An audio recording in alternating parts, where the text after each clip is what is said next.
जय माँ वैष्णो। आप सभी को ठंडी ठंडी गुड मॉर्निंग। आज मैं आप लोगों के साथ शेयर करने वाली हूँ अपना विंटर मॉर्निंग रूटीन।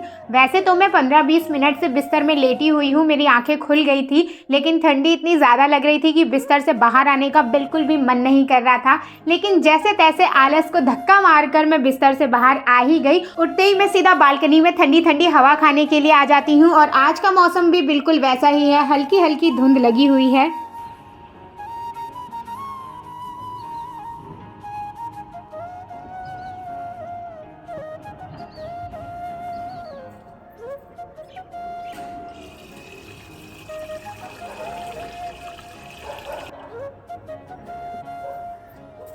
इसके बाद मैं थोड़ी देर के लिए छत पर आ गई थी। वैसे तो मैं मॉर्निंग में बाहर गली में वॉक करती हूँ, लेकिन आज मैं छत पर ही आ गई थी। कोशिश करती हूँ कि सुबह उठते ही फ़ोन पर ना लगूँ, क्योंकि कितना समय फिर फ़ोन में ही चला जाता है पता ही नहीं लगता। थोड़ा बहुत समय हमें नेचर को भी देना चाहिए। आफ्टर ऑल हम सभी नेचर के पार्ट हैं और हम जितना उसे समय देते हैं, उसके साथ कनेक्टेड फील करते हैं, उतना हमारे लिए ही बेनिफिशियल रहता है।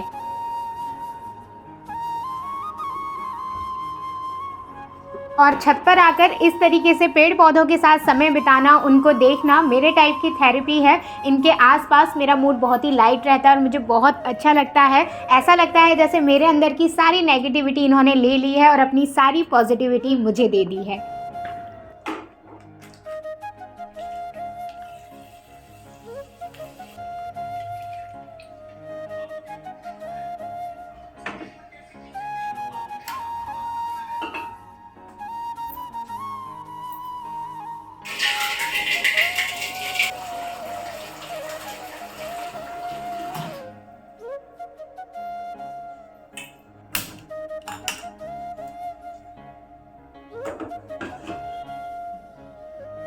और इसके बाद नीचे आकर मैं दूध गर्म करती हूँ और अपने लिए पानी गर्म करती हूँ। सर्दियों में मैं गर्म पानी ही पीती हूँ, क्योंकि ठंडा पानी पीते ही मेरे गले में एकदम से दर्द हो जाता है और एकदम मुझे जुकाम पकड़ लेता है और फिर मैं 2-3 दिन तक बैड पकड़ लेती हूँ।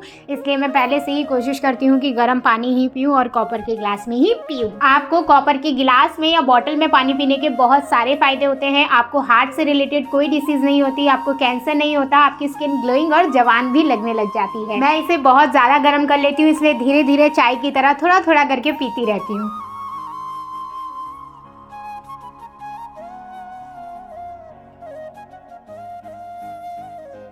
5-10 मिनट के रेस्ट के बाद फिर मैं ड्राई फ्रूट्स खाती हूँ। ड्राई फ्रूट्स में मैं काजू और अंजीर ही खाती हूँ। मन तो मेरा बादाम खाने का भी करता है, लेकिन फिर वो सोक करने पड़ते हैं और मैं रात को लगभग टाइम भूल ही जाती हूँ आलस के मारे, इसलिए वो रह जाते हैं और मैं यही दोनों खाती हूँ। और सर्दियों में मेरा बढ़िया हो रखा है, क्योंकि मैं ईजिली ड्राई फ्रूट्स खा पाती हूँ।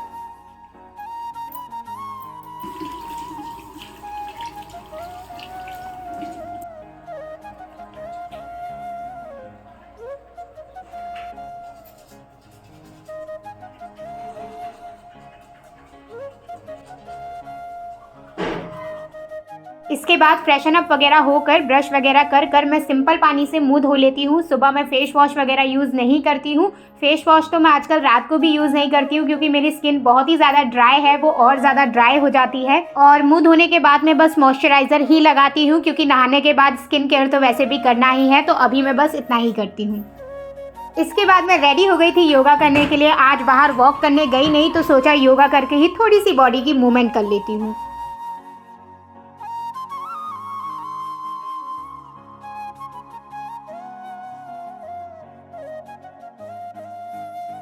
मोस्टली जब भी मुझे योगा या एक्सरसाइज करनी होती है, तो मैं माता रानी वाले फ्लोर पर करती हूँ या छत पर कर लेती हूँ, क्योंकि इन दो जगह मुझे बहुत ही ज़्यादा शांति महसूस होती है। तो अब माता रानी को प्रणाम करके मैं अपना योगा और मेडिटेशन स्टार्ट करती हूँ।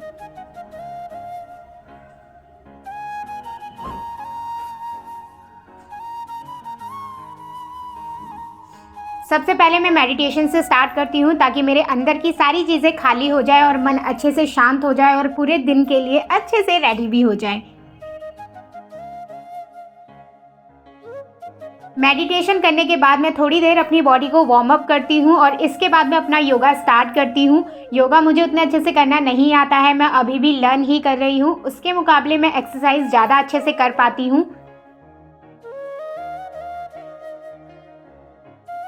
मैं ज़्यादातर अपनी बॉडी को एक्टिव रखने के लिए एक्सरसाइज ही करती हूँ। ये भी बहुत बड़ा रीज़न है कि मुझे योगा ठीक से नहीं आता है, क्योंकि मैं योगा को ज़्यादा समय दे ही नहीं पाती हूँ। लेकिन मैं इसको बिल्कुल तरीके से भी नहीं छोड़ सकती, क्योंकि योगा आना भी बहुत ज़्यादा इम्पॉर्टेंट है आपके शरीर के लिए। तो अब मैं इसे धीरे धीरे लर्न कर रही हूँ और एक दिन मैं इसके सारे पोस्चर सीख जाऊँगी।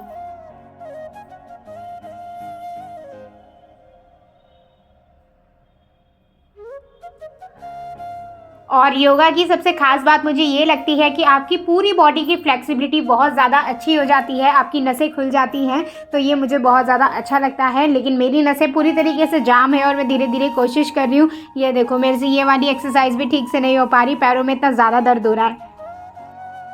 इसके बाद आज मैं बहुत दिनों बाद अपने लिए कॉफ़ी बना रही हूँ। मेरा मन कर रहा था और कॉफ़ी भी पड़ी थी, सोचा बना लेती हूँ। मैं इसे थोड़ा अलग तरीके से बनाती हूँ। मैं एक कटोरी में थोड़ी सी कॉफ़ी, थोड़ी सी चीनी और थोड़ा सा पानी लेके उसे इस तरीके से मिक्स करती हूँ 2-3 मिनट तक, जब तक ये ऐसी नहीं दिखने लग जाती। इसको मे बी डलगोना कॉफ़ी कहते हैं, मुझे ठीक से नाम नहीं याद।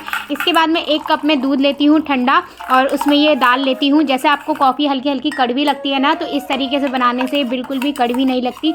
बहुत ही ज़्यादा टेस्टी सा टेस्ट आता है। मेरे तो मुँह में अभी भी पानी आ रहा है। तो आप लोग भी एक बार इसको ज़रूर ट्राई करना और मुझे बताना आप लोगों को टेस्ट में ये कैसी लगी। वैसे मैं कॉफ़ी इसलिए भी नहीं पीती हूँ, ये पता नहीं मेरे लिए हार्ड हो जाती है, क्या होता है। इसको पीते ही मेरे एकदम से सर में बहुत ज़्यादा दर्द हो जाता है, इसलिए मैं कॉफ़ी और चाय को जितना हो सके अवॉइड ही करती हूँ और पीती नहीं हूँ। हमारे घर के जो पीछे वाला प्लॉट है ना, वहाँ पर एक डॉगी ने 5 पिल्ले दे रखे हैं। वो इतने छोटे छोटे, इतने ज़्यादा क्यूट है, आपको क्या बताऊँ। छोटे छोटे बच्चे आकर उनसे खेलते रहते हैं, उन्हें खाना देते हैं, उनके लिए घर बना कर गए हैं, वो वहीं रहते हैं। लेकिन आज ना उनकी मम्मी उनको खाना देकर नहीं गई थी, वो बेचारे भूखे थे। मैं छत से उनको देख रही थी, तो मैं आज उनको ब्रेड और दूध देने के लिए आ गई। हमारे जो बगल वाला प्लॉट है ना, वहाँ पर ना बहुत सारी ईंटें रखी हुई हैं, इसलिए पास करना थोड़ा सा मुश्किल हो जाता है, इसलिए मैं उन्हें ऊपर से देखती रहती हूँ। लेकिन आज मैं उसे पार करके उनसे मिलने आ ही गई। और ये इतने ज़्यादा तेज़ और शैतान है। मैंने दूध में इनको ब्रेड मिलाकर दिया, इन्होंने दूध तो सारा सुड़क लिया, लेकिन ब्रेड खाया ही नहीं। फिर ये अंकल ने मुझको बताया कि ये ब्रेड नहीं खाते हैं, हमने भी दिया था, ये ब्रेड नहीं खा रहे थे, सिर्फ दूध पीते हैं। तो मैंने इनको सिर्फ दूध पिला दिया।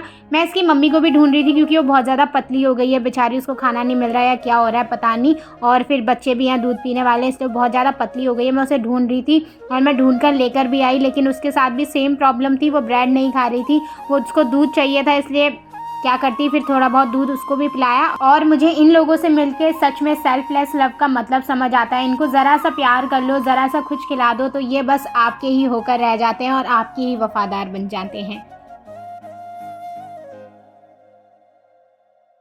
इसके बाद नहा धोकर काम वगैरह कर कर मैं ऊपर छत में धूप सेकने के लिए आ गई थी। सर्दियों की ये धूप मुझे बहुत ज़्यादा अच्छी लगती है। 1 या 1.5 घंटा मैं हमेशा धूप ज़रूर सेकती हूँ विटामिन सी के लिए, और साथ में मैं फ्रूट्स भी ले लेती हूँ, क्योंकि सीजनल फ्रूट्स खाना बहुत ज़्यादा इंपॉर्टेंट है, और विटामिन सी भी लेना। खाते खाते आप लोगों के साथ अपने बचपन की एक बात शेयर करती हूँ। जब मैं छोटी थी ना, तो हमारे ऊपर एक फैमिली रहती थी, तो वो जब भी सर्दियों में धूप सेकने आते थे, एक तो उनके बच्चों के गाल इतने गोरे गोरे थे, ऊपर से वो इतने ज़्यादा पिंक हो जाते थे कि मुझे देखकर इतनी ज़्यादा जलन मचती थी कि मेरे गाल क्यों नहीं पिंक होते।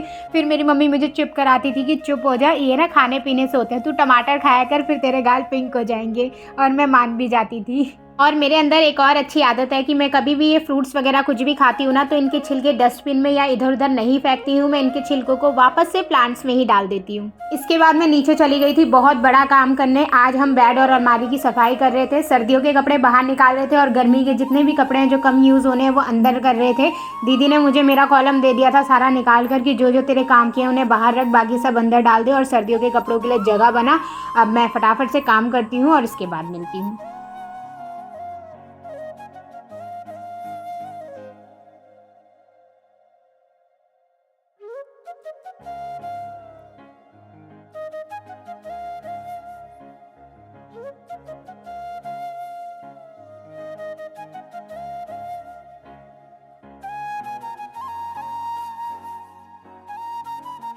और जब जब हम तीनों मिलकर बेड की अलमारी की सफाई करते हैं ना, तो हमारी बहस होना कंपलसरी है, क्योंकि हम बस यही लड़ते रहते हैं कि तेरे कपड़े ज़्यादा है, तेरे कपड़े ज़्यादा हैं, तेरे कपड़े इधर उधर फैले रहते हैं, तूने ज़्यादा जगह ली है। तो ये बहस हमारी हमेशा चालू रहती है। और इस समय भी मम्मी मुझे यही बोल रही थी कि तेरे बहुत ज़्यादा कपड़े हो गए हैं, इनको तू संभाल के नहीं रखती है, ये वाला फेंक दे, ये फेंक दे। और मैं मम्मी को बोल रही थी, मम्मी नया दिला दे, मैं इसको फेंक दूँगी।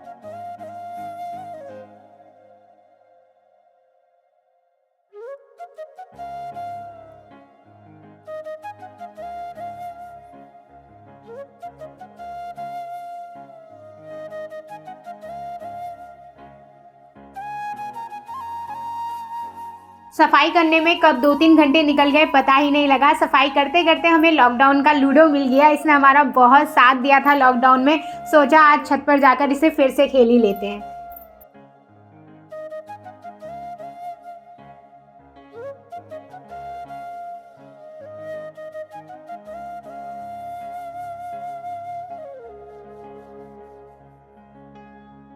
शाम को फिर मैं हॉस्पिटल चली गई थी दीदी और मम्मी को लेकर। दीदी की थोड़ी सी तबीयत ख़राब है तो वही चेकअप करवाना था। ये हॉस्पिटल हमारे पास ही है, 1-2 गली छोड़कर, तो हमें कोई भी दिक्कत होती है तो ये बहुत पास पड़ता है, यहीं पर आ जाते हैं।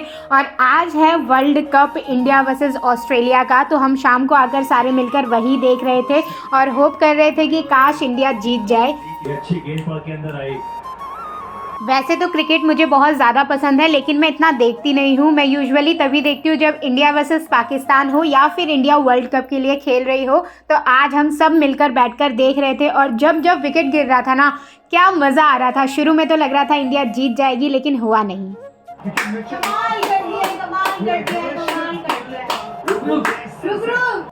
लेकिन कोई बात नहीं, इंडिया ने लास्ट तक बहुत अच्छी कोशिश करी। वो लास्ट तक फील्ड में अपनी जी जान लगाकर खड़े थे और जीत हाथ तो चलती रहती है, किसी ना किसी को तो जीतना था और आज ऑस्ट्रेलिया का दिन था तो वो जीत गए।